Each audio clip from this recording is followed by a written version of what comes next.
Good afternoon. Today is July the 13th. It is Thursday. It's just after 1:45 Central Time, and we are in Elaine, Arkansas. My name is Donovan Carter with the San Luis Proctor Oral History Program. My name is Vanessa Obando. My name is Ashley Sanguino. And today we're interviewing the incredible Mr. Scott Smith. Yes, thank you so much, Scott Smith, Mr. Scott Smith, for joining us today. Can you spell your name for the record? SCOTT SMITH. And Mr. Smith, can you tell us a little bit about yourself, about where you were born, where you're from? Again, my name is Scott Smith. I'm from Helena, Arkansas, or West Helena, Arkansas. And I was born in 1970, making me 52 years old. And I do a little everything around here. I farm, drive truck, community organizing, just whatever I can do for my community. Absolutely. So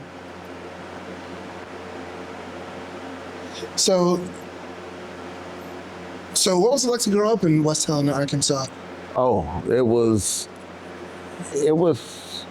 fun for me. I had toys. We got to play. We ran in the fields, got dusty. But as time went along, by the time I made it to 11, it was time to start working. So I experienced chopping cotton, cutting grass to help my mom out. Father died when I was young, so I had to step up and help out. Now, did you have siblings? Yes, a lot. I have 6 brothers, 7 sisters. Wow, that is a lot. Yeah, a lot. Are you the oldest? No, I'm out of 14, I'm number 12. Okay.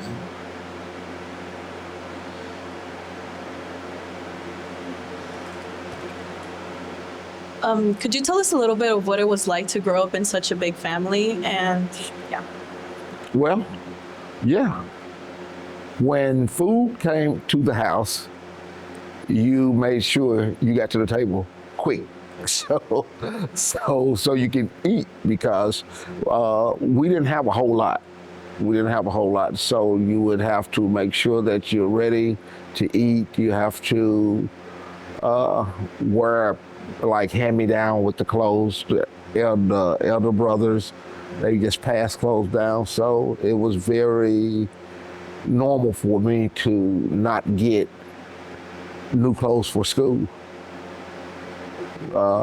So as I got older, and like I said, like 11, I started chopping cotton. So I made money to buy me some school clothes to help my mom buy school clothes. So being in a big family, it was fun because you always had somebody to play with and you always had something to do. But on the other hand, you didn't get a lot of things that your friends or maybe other relatives got, because it was just too much for my mom to do by herself. And you mentioned chopping cotton. Was this like after school in the summertime? Summertime. Mm-hmm.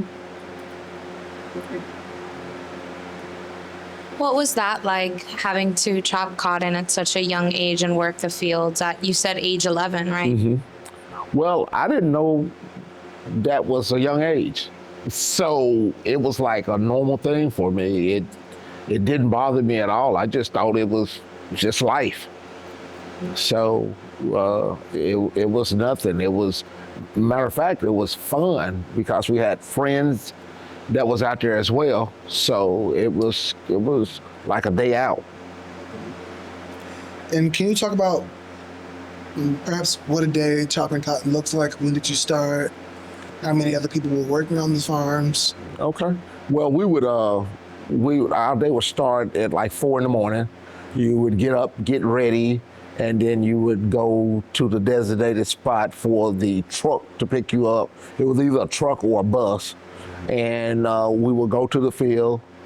We would have enough daylight by 5:30, so we would actually have our hose, and we will get on the road and we would start chop the weed from around the cotton plants at 5:30, and we would work from 5:30 to like 2:30 in the afternoon.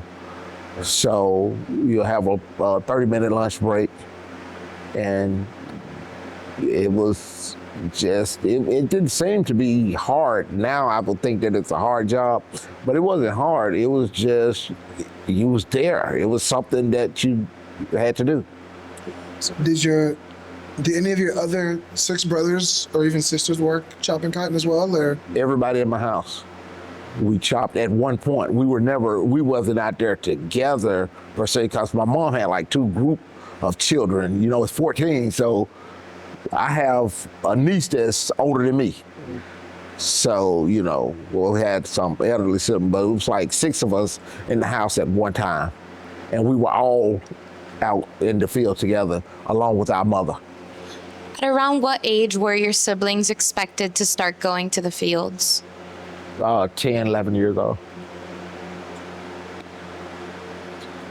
Switching gears a little bit, could you tell us your educational background, where you went for elementary, middle school, high school?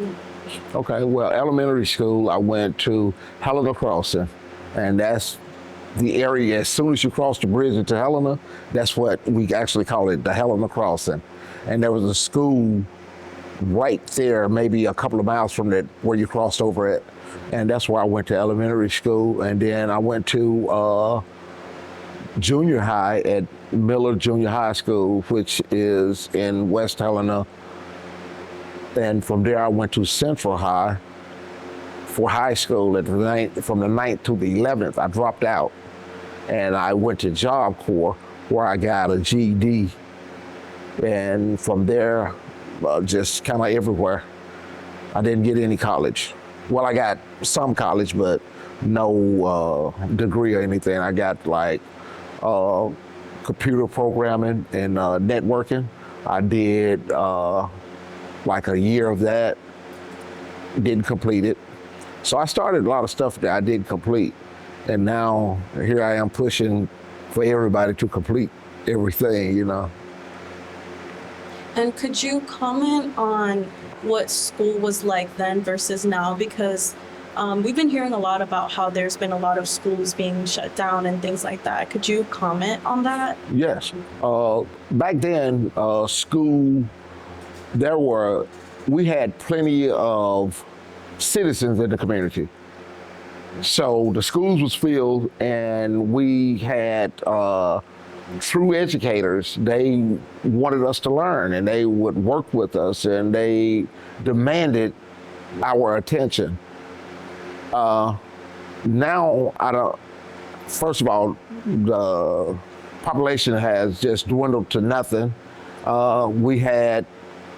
When I was in school, the population was probably about 30,000, and now the population is like 9,000 in the area. So we just have such a decrease in population. That's the reason that schools are closed, and there's nobody here to fill the seats. What factors do you feel have contributed to this dwindling in population? Factories moved out, drugs. And a matter of fact, I think drugs in Walmart contributed more than anything, because we had a lot of, like, in my neighborhood, well, in the neighborhoods of the community, there was corner stores everywhere. There was children everywhere playing. And when Walmart came in, nobody could compete with Walmart. The little family, the little mom and pop stores, they couldn't compete with Walmart. So it just kind of ran them out of business. And drugs came in. And I think money started leaving the community to never return because, of course, we all know that cocaine is not grown over here. So whenever it was bought, the money left the shores of the United States and never came back. So I just think that the money left, the jobs left, so the people had to leave, had to follow the money. Do you know at around what time this began, specifically with Walmart coming in and the issue with mid-'80s. Okay.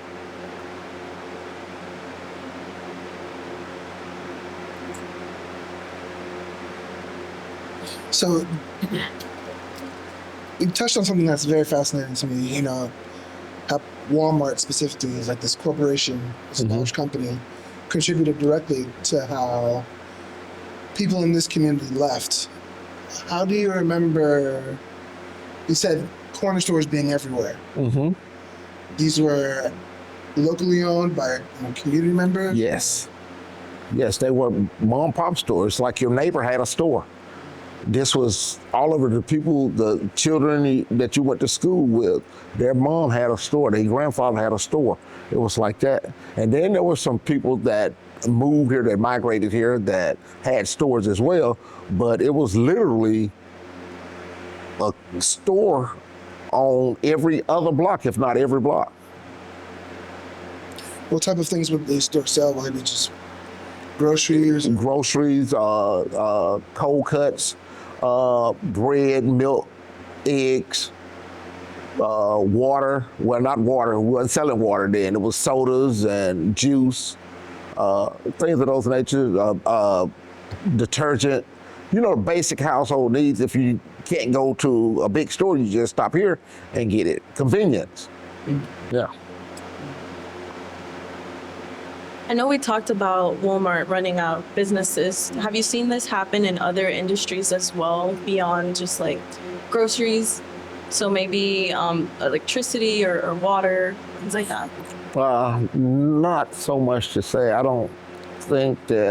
I can't think of anything else other than just the convenience stores or the corner stores. Mm-hmm. And has Walmart driving out these local community stores with groceries, has that contributed to more food insecurity? I would think so. And I say that because when we had the corner stores, we had people that was actually growing gardens and stuff like that. And they would actually sell the food in their stores, the vegetables. And we don't have that anymore. For some reason, people just stopped growing garden.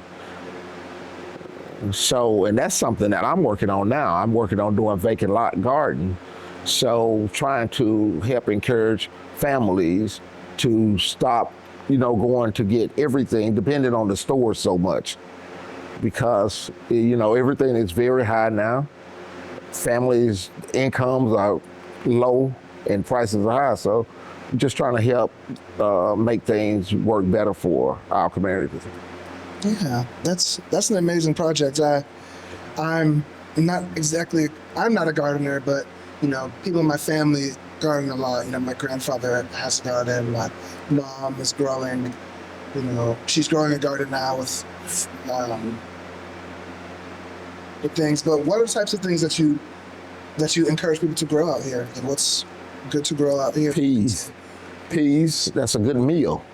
Peas, we do okra, we do tomatoes, peppers, all melons, watermelon, cantaloupes, honeydew, basically those things that will make a good meal. It'll even make you money. You could sell them, and then you could provide food for your family. Yeah. Yeah. And earlier we heard from Jennifer.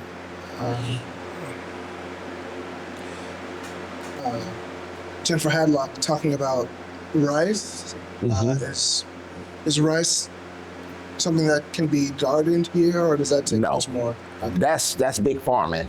Okay. You can't just, well, I don't know. I've never grown or seen anybody grow rice in the backyard. So I think that's big farming. Similar, referring to some of the things that Jennifer was talking about concerning access to water, does that come in the way of being able to perform in that community gardening? Yes. Matter of fact, just the other day, I spoke with the mayor of our community asking that he provide water for the vacant lot gardens that I'm putting together, because I can afford to, pay a water bill at 3 different lots and pay the water bill at my home. So yeah, water is an issue, and we have such problems with water. It's kind of like you don't want to bother anybody about water right now, but at the same time, we still need to eat. Yeah. So it's Could kind you of like, elaborate a little bit more on these issues with water, when this started? it started years ago. This is nothing new, but it's worse. So we've been having an ongoing water problem for the last 20 years. And if you ride through the city of Helena, West Helena, you will not go 3 blocks without seeing water leak. You have water coming up somewhere. And that's after the fact that for the last month, we've been really working on leaks. So they've been out working day and night, literally fixing leaks. But when you fix one, you get another one. So the answer for me is to replace the system. It's over 60, 70 years old. It's time for a new one. So we have lots of issues with water, and when you have breaks and you have to replace large sections of pipe, so you're going to get debris, you're going to get stuff in the water. So it's just a lot, but we think that we can get it under control if we can get the governor to help us out with a little money. We have a $1.16 billion surplus, so maybe she can give us $50, $60 million to help the citizens of Phillips County. Absolutely. Now, is this water mainly drinking water, or like you have issues with? It's drinking. We have a sewage problem as well, but the primary problem is drinking water.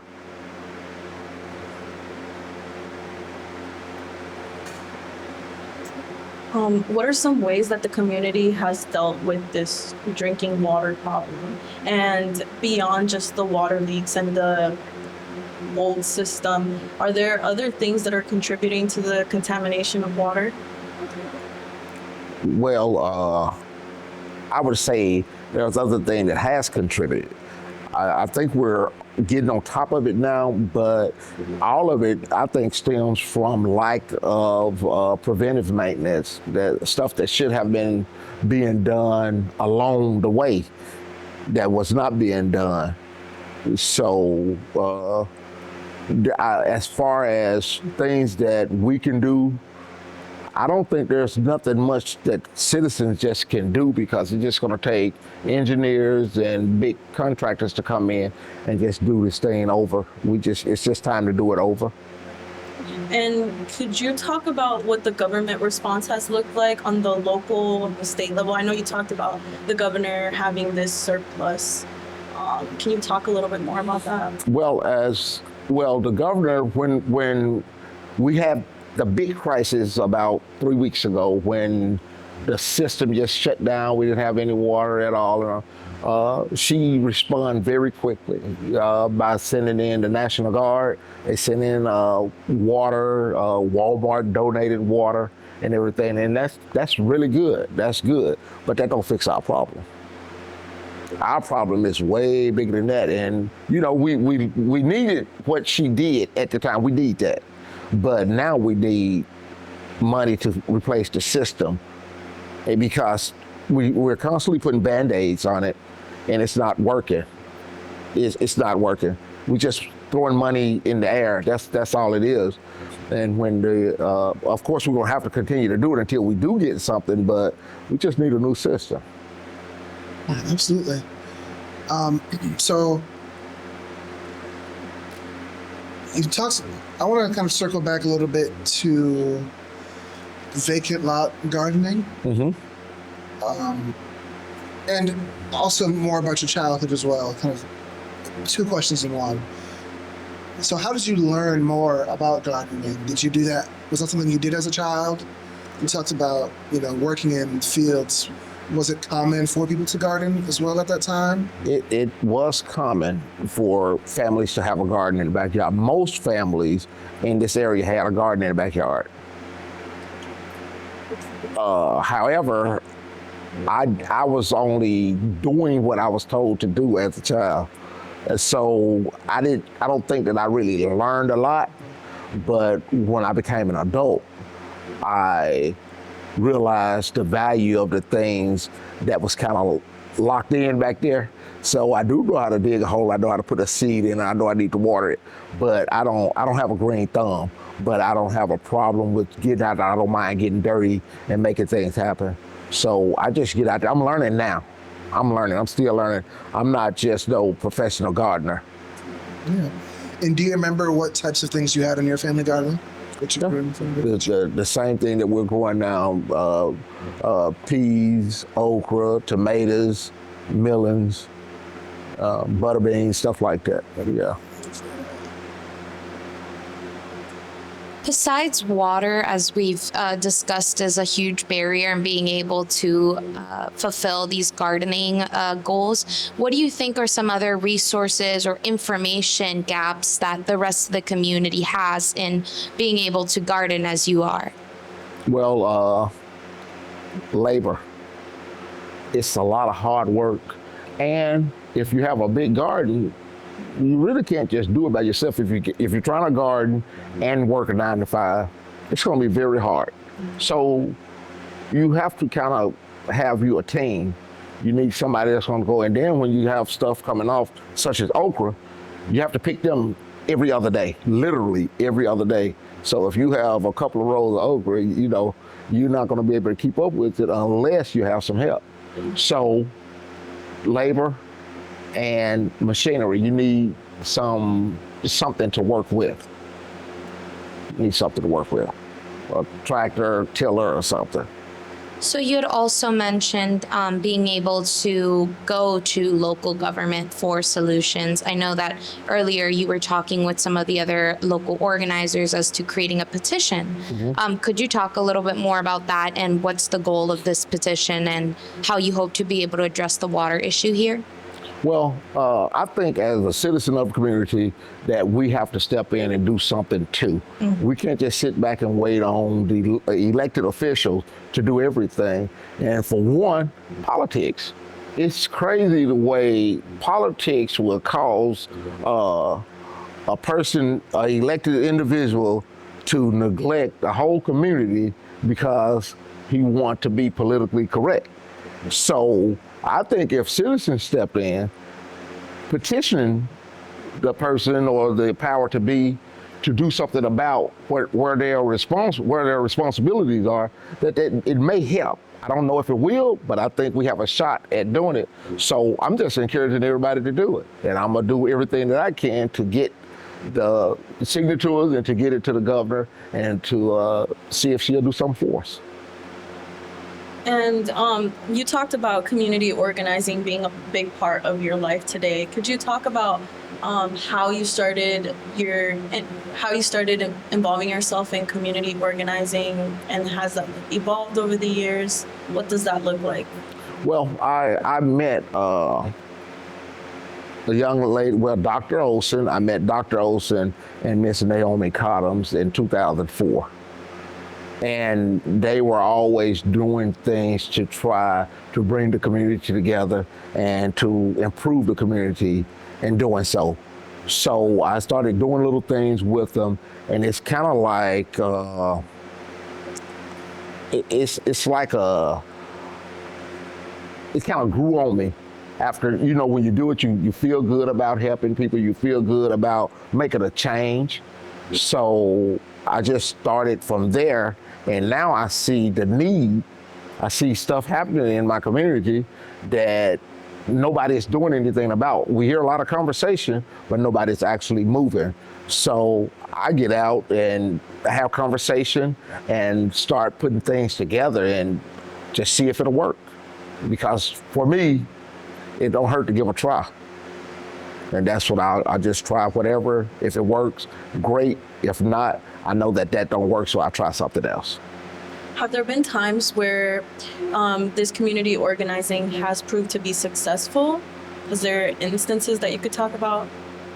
Well, we've done things. We've gotten things done by going to the bear.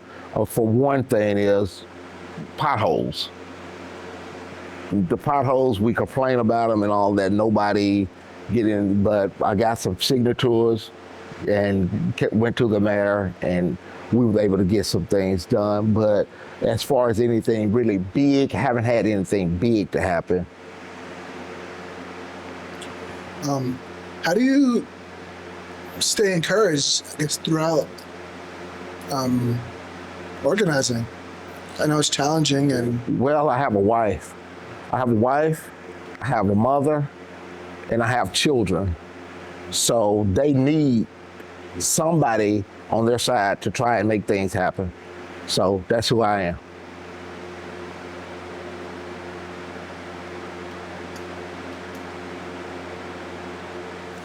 can you, and what's your wife's name? Shamir Smith. Shamir. Shamir. Yeah. How did you meet Shamir? How did you meet? She was stalking me, man. She was kind of. No, I met her. Actually, I was every morning. My friends and I, I would go to the gym, and then we would meet up before going to work, and we would stand out, talk, and discuss what we were going to do, how our day was going to go, and everything. And she would always ride by, going to drop her child off at daycare, and I stopped her one day, and we just started talking, and it went from there. That's lovely. I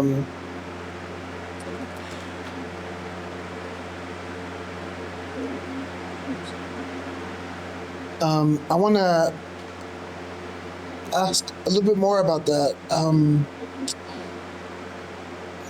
So about that inspiration to do something, because is it fair to say that if you feel like if you don't do it, then no one will do it? Or Yeah, I kind of feel like that. If I don't at least start it or say something, that it may never happen. So I just take it on my own to just at least say something or do something, because a lot of people say, well, let's do something. So I just jump in and do what I can and encourage somebody to join. And usually when somebody sees somebody else doing it, they may have wanted to do it already. Mm-hmm. But if you see somebody else doing it, I'll join in with you. So I just kind of take it like that. It's awesome.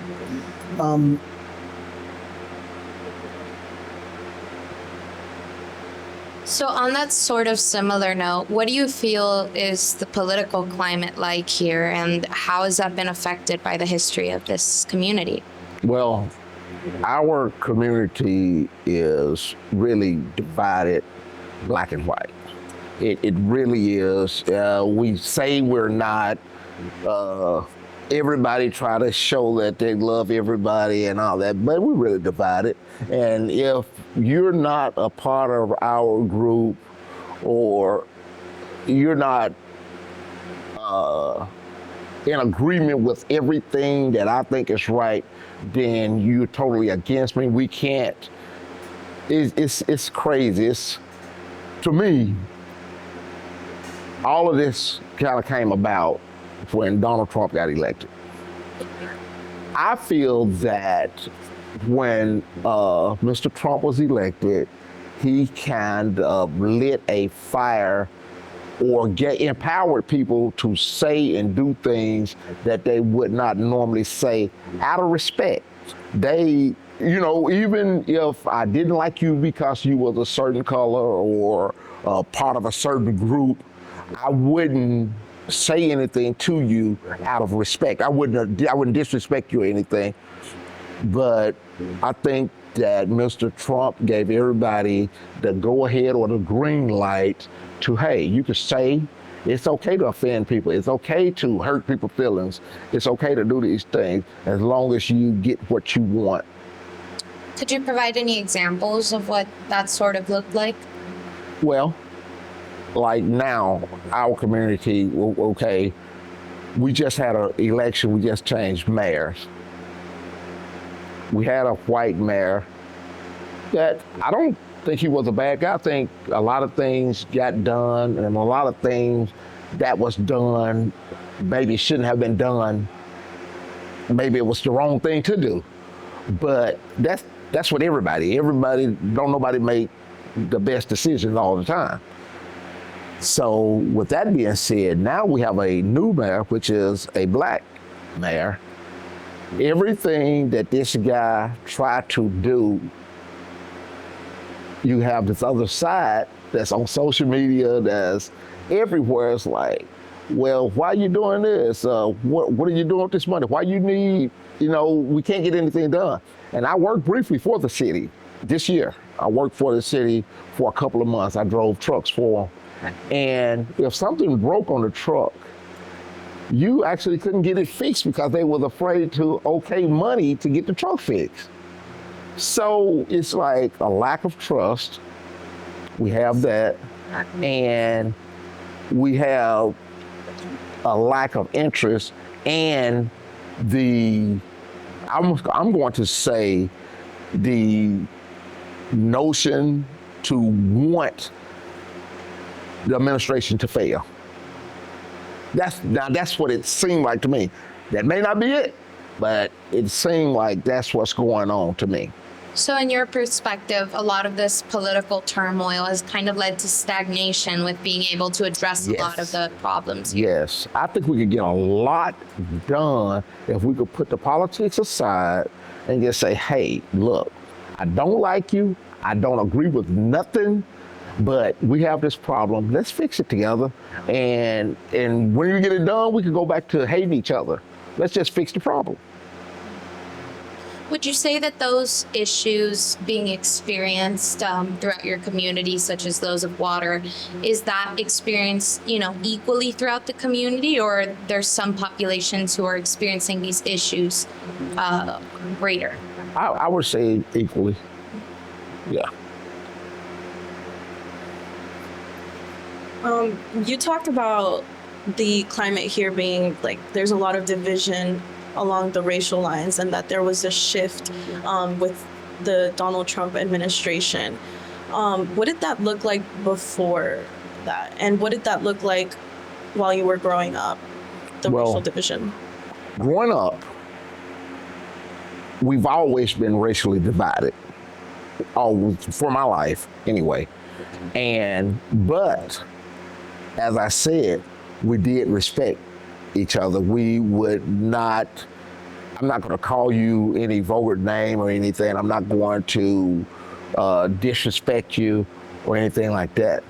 But lately, it's been like, it don't make a difference. I just say what I want to say, treat you the way, or, it changed. And it may not even have been Mr. Trump's administration, but for me, that's the way it seemed, because witnessing some of the things that he was saying, that to me opened up doors for other people to say, well, if the president can say it, then I can say it. If the president can say these things, I can say some of the things that I want to say. So, and that's the reason I'm saying that, but I'm not just wanting to put a blame on him, but to me, it's kind of like, that's what I got out of what I was hearing. And what do you think is the way to kind of return from that? How does, as you said, the lack of trust, lack of respect, how do we get those things back? I think we just have to man up, sit down and talk, be adults about the situation. And look, and just say how you feel, and respect how the other person feel. And once we can get past, say, look, well, we don't like each other, and just accept that. but we can work together. We can respect each other because we have issues. We're going to live here together. Because one thing, I don't think everybody's going to move from Helena. I really don't. But I like the place. You know, it's not a lot there, but I like it. When I want something, I can drive to where it is, but I just like the area, so I'm not going anywhere. So at the end of the day, I want to get along with everybody that's there. You know, I want peace. I want to treat people good. I want to be treated right, you know. So if we can do that, but I think the most important thing is just to be an adult about the situation and just accept that none of us are going to get everything that we want. So we're going to have to compromise. Let's do these things over here and we'll wait on these. We just going to have to be adults about the situation.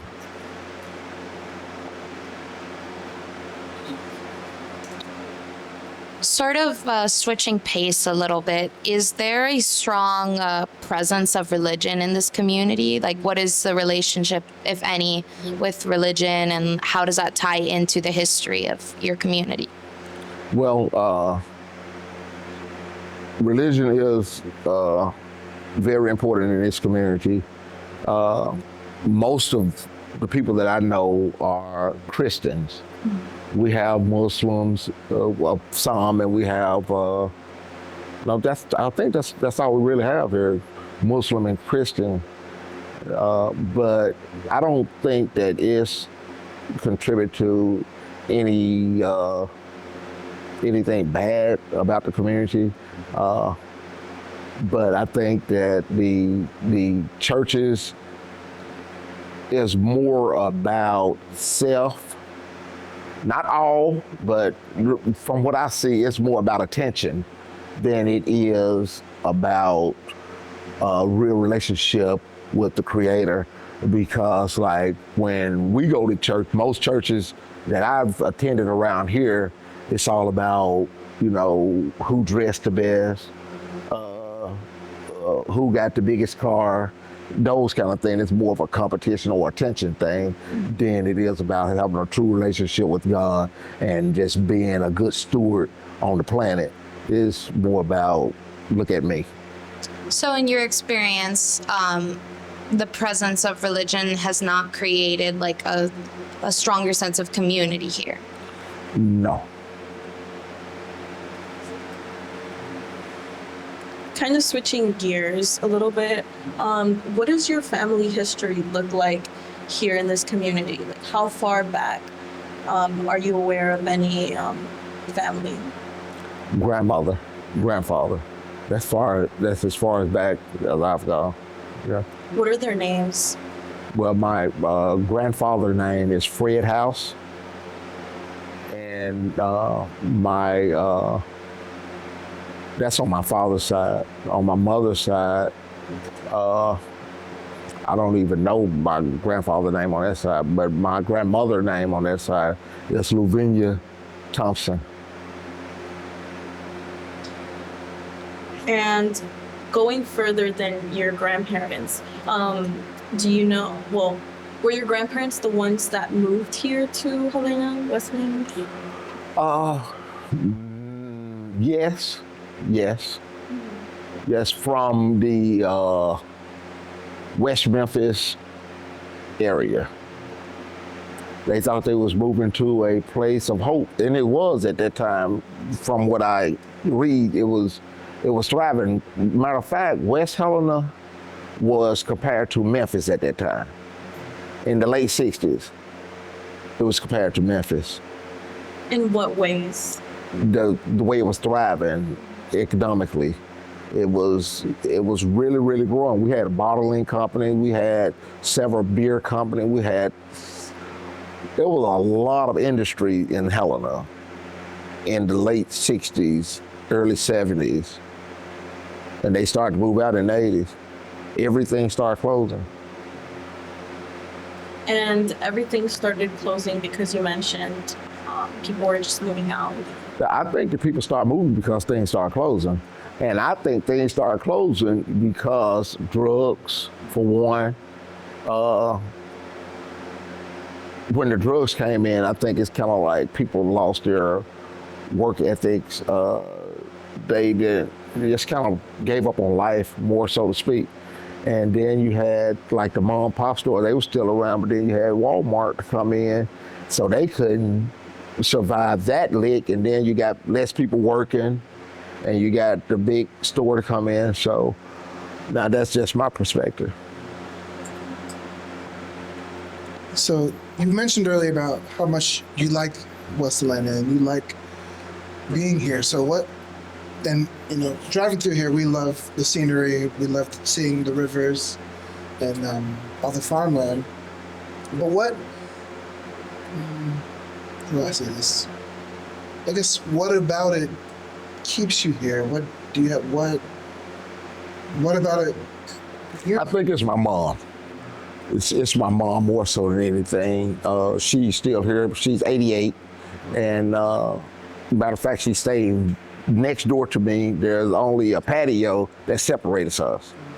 So it's my mom. But I have a few friends. Most of my friends graduated from school, moved away, went to everybody is gone really. So I just have a few friends here, but it's mom more so than anything. And do any of your siblings still around, or? I have one sister that lives here.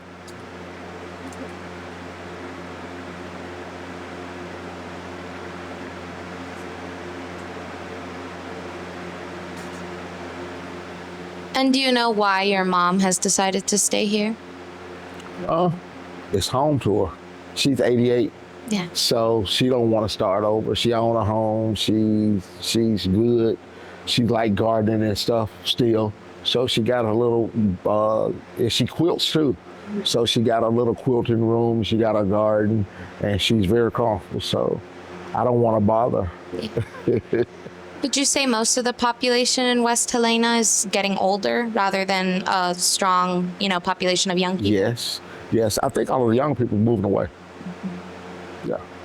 Everybody that I grew up with, not to say that they're young, but everybody that I grew up with, they moved. So you have a few children around. That's the reason all the schools are closing, because we don't have any students to fill the seats. So everybody just moves away. They graduate and leave. If not before graduating, they'll leave. Do you think the reopening of a school would be able to help draw more, children and families back into the area?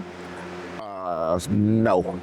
I think improving the school and bringing in jobs will help bring people back. Mm-hmm. Improving the living conditions, better housing, better infrastructure, I believe that will do it. But one thing alone, no. Yeah. Do you see yourself living in West Helena for the rest of your life, per se? No. My mom is 88, so if she outlives me, I will be here. But if she go before me, I will probably leave. And what are some reasons as to why you would say that? I say that because I'm here for my mom, more so than anything. So if she was to leave me, then my wife and I would probably move to Texas or somewhere where we can have better opportunities, more things to do. You have access to other things. Have you all gone through Helena? You all came straight here? Okay, well, you'll get a chance to go through there. There's nothing really, literally nothing there. So if you want a pair of shoes, well, there's one shoe store in Helena, one. There is one grocery store and plus Walmart. So there's nothing, no movie theater, no entertainment, there's nothing here. But that's where I grew up at. I just love it, and my mom is here. And now God's been good to me, so when I want to go somewhere and see something, I just go jump on a plane or drive or whatever I want to do, just go and do it.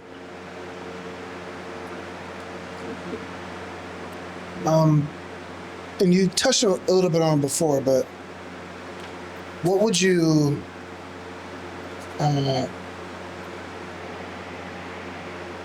so you talked about community organizing and working with Dr. Olson and others, and with your petition, what is something you dream about for West Atlanta and for the Atlanta community? What would you like to see done in the community, or even beyond your lifetime? What would you like to see for your children, perhaps? I would like to see unity for one. I would like to see the community unite again. I would like to see a new infrastructure. I would like to see industries back and people starting to come back. New homes built. Landscaping nice. If I won the lottery, I would build a community and just put people in it. But I would love to see those things.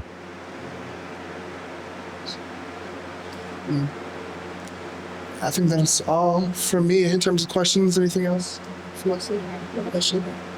No? Well, is there anything else you'd like to say? Thank you. Thank you so much, Mr. Scott Smith. We really appreciate your time today, and it'll be an excellent day. All right. Thank you.